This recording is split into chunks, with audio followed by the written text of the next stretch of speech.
El Instituto Educativo Cuauhtémoc AC, Colegio Preuniversitario de Chihuahua, les da la bienvenida a Jóvenes Conquistando su Futuro.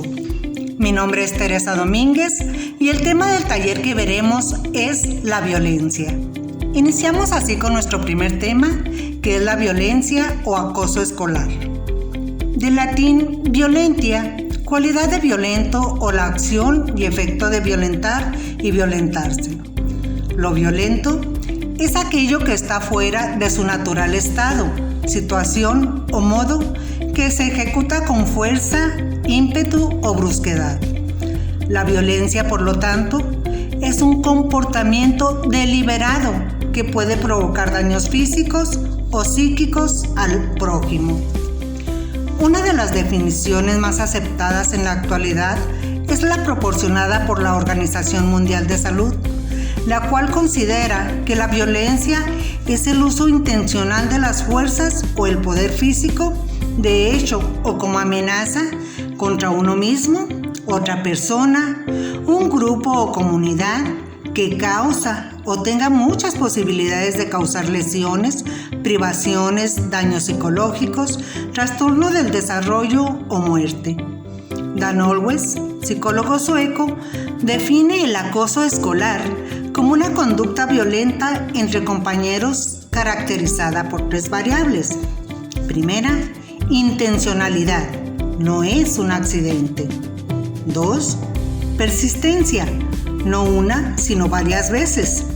Y desequilibrio de poder, no es entre iguales. Estas agresiones pueden tomar diferentes formas, siendo las más comunes la física, verbal y social. De esta situación, la víctima no puede escapar por sus propios medios, ya que el agresor es más poderoso, física, social o psicológicamente, lo que le genera malestar y miedo. Entre los tipos de violencia más comunes está la física, que se dirige contra el cuerpo de otra persona, produciendo dolor, daño o cualquier forma de maltrato o agresión que afecta su integridad física. Verbal, utiliza el insulto, los gritos, el tono de voz elevado o la negación a hablar.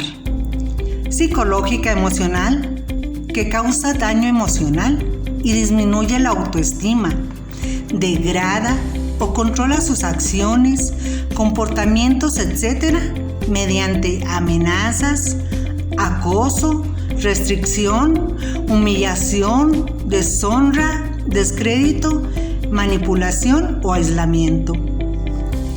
Violencia instrumental, donde el comportamiento violento constituye un medio premeditado para alcanzar los objetivos y propósitos del agresor y no se desencadena únicamente como una reacción ante una provocación previa, sino como un instrumento para lograr un objetivo.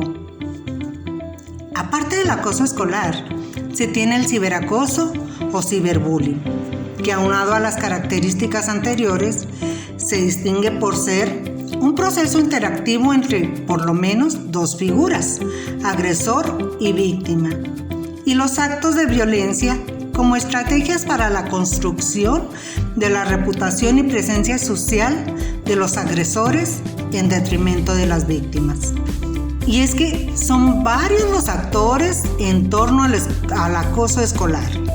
Por un lado tenemos al agresor, actor principal que inicia el enfrentamiento, maltrato y acoso hacia el compañero. Los colaboradores, animadores, que son cómplices que animan o refuerzan la conducta de acoso observada. Y los pasivos observadores, quienes por miedo a llegar a ser el blanco de los ataques, se mantienen al margen de la situación. Por la otra parte se encuentran la víctima, que es el alumno objeto de maltrato, defensor, compañero que trata de dar apoyo y protección a la víctima directamente o informando a algún adulto, y el neutral, alumno que ignora la situación o se mantienen en una actitud pasiva sin intervenir directamente como estrategia de protección para no ser la próxima víctima. Desgraciadamente, esta situación perdura por la cultura del silencio. Es necesario hacer énfasis en que la dinámica misma del acoso genera aislamiento en la víctima y la lleva a sufrir en silencio la violencia. Prefiere quedarse callada por miedo a las burlas y por represalias futuras. Es importante tener en cuenta que el mismo agresor muchas de las veces es una víctima más, que fue violentado o puede estar siendo violentado por alguien más. Para llegar a una resolución de esta problemática, es necesario involucrar en la intervención a la víctima, al agresor, a los espectadores, testigos pasivos y activos, que son los compañeros tanto del agresor como de la víctima y que no intervienen directamente, pero que son testigos de la situación. La prevención del acoso escolar debe implicar acciones integrales dirigidas a los adolescentes, al profesorado y a las familias. Afrontar el problema es la mejor solución. Es trascendental resaltar la importancia de ayudar a la víctima de intimidación en la identificación de maestros y amigos que puedan ayudarle. El limitarse a ignorar el evento sería minimizar el fenómeno y sus implicaciones en todos los involucrados. Las palabras, el silencio, la traición, el desprecio y la indiferencia también duelen. No es necesario que exista violencia física para hablar de bullying o acoso. Lo que está mal, aunque lo haga todo el mundo. No hagas lo que no te gustaría que hicieran contigo. Y recordemos, afrontar el problema es la mejor solución. Debemos colaborar todos y acabar con la cultura del silencio.